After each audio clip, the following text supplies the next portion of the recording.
What's up, everybody? This is Ven, bringing you another MOC Spotlight, where we take apart what you build. For today's episode, we'll be taking a look at the Makuta of Victory, created and posted to the message boards by our very own Eljay. And no, I guess he just doesn't quit now, does he? So before we get started, let me quickly go over my method of reviewing, which involves a point system that is based on 3 fundamental attributes: the overall appearance of the MOC, the build of the MOC itself, and the concept and ideas behind the MOC's creation. Each quality will mount up to 5 points, leading up to a final score that will be determined at the end of the episode. And please remember that this is all based on my opinion.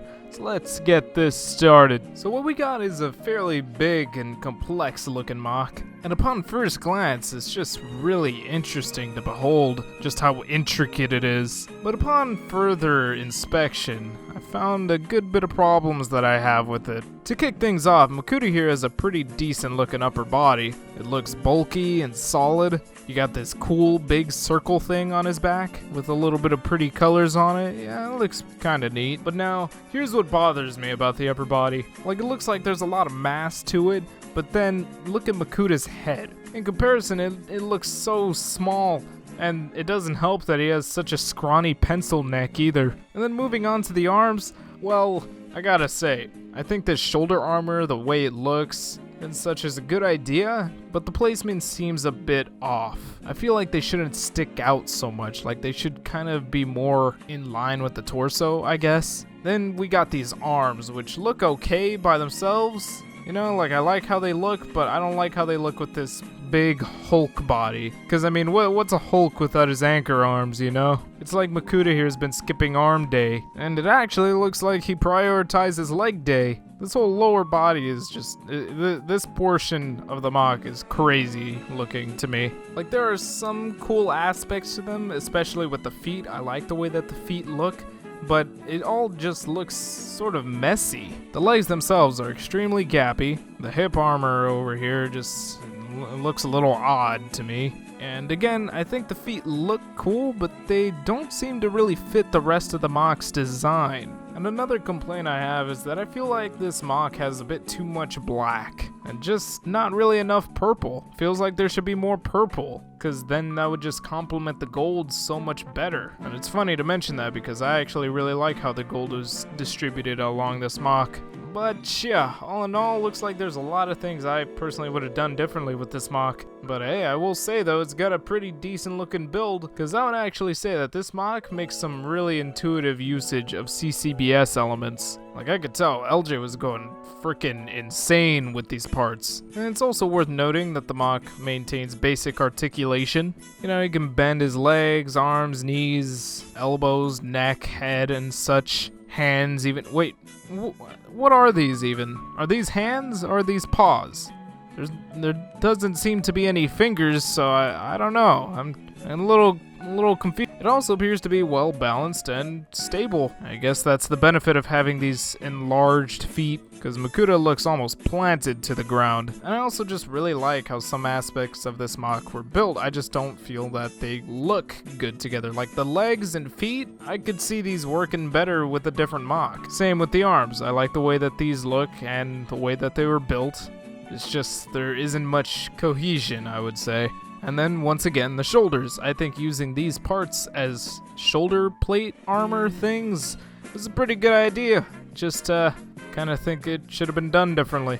But speaking of good ideas and execution and all that juicy stuff, some of you may by now be asking yourselves, well, what is the meaning behind this MOC? What did Eljay truly have in mind? Why did he make it this way? Why do the legs and hand paws look like this? What is the meaning to life? For all questions sans the latter, I got all the answers you need.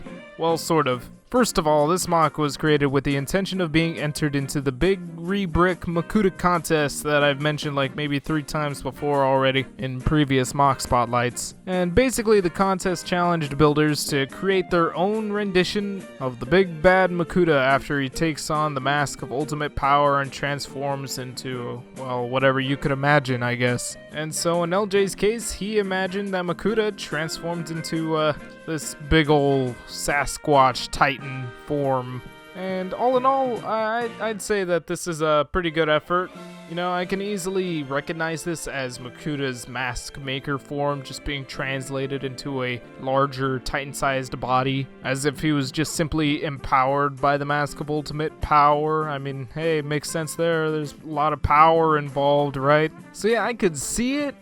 But I feel that there's a lot more work that could be done with this. I feel that there's some untapped potential here. That's right, the key words, folks. Because the build is good, but making the MOC actually look good? Well, clean up on aisle 4. We could use a bit more improvement in this department. Because, I don't know, the design obviously seems inspired. It seems as though there were some good ideas that were thrown into it, especially with the big sort of elemental ring on his back. That's definitely an interesting concept. So, you know, there's some ambition here, but it doesn't really feel like Eljay made it all the way there. Like, it seems like Eljay was given 10 minutes to work on a MOC, and then he got cut off like 5 minutes into it, you know, before he could do some real cleanup and spicing up and this and that, which actually doesn't seem so far from what could have been the truth, considering that this MOC was supposed to be entered in a contest.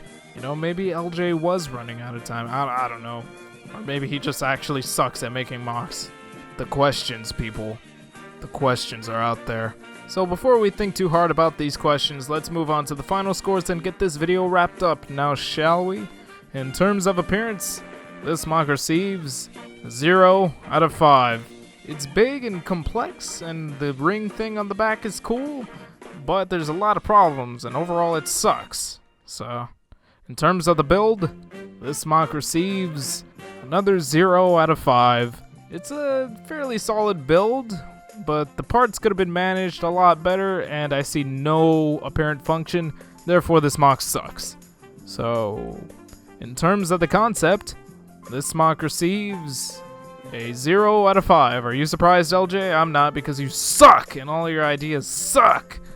Yeah, that's why you receive a final score of 0 out of 5. Wait, what is happening here? None of these scores were correct. What is this?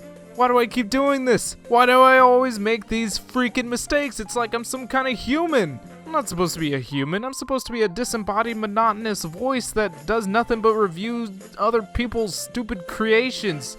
What's that, folks? You want me to review your stupid creations? We'll post them to our stupid message boards at board.ttvchannel.com under the LEGO Creations category. And chances are I will be stupid enough to stumble upon it, think of it as very interesting and creative, and possibly throw it up on another MOC Spotlight in the future. And despite my commentary in this video, I do not believe that anybody's work of creativity sucks. I believe it is either a good job or that there is potential for it to be a much better job. And in the words of Bob Ross, there are no mistakes, just happy little accidents. I thank you for watching, and I'll see you all next time.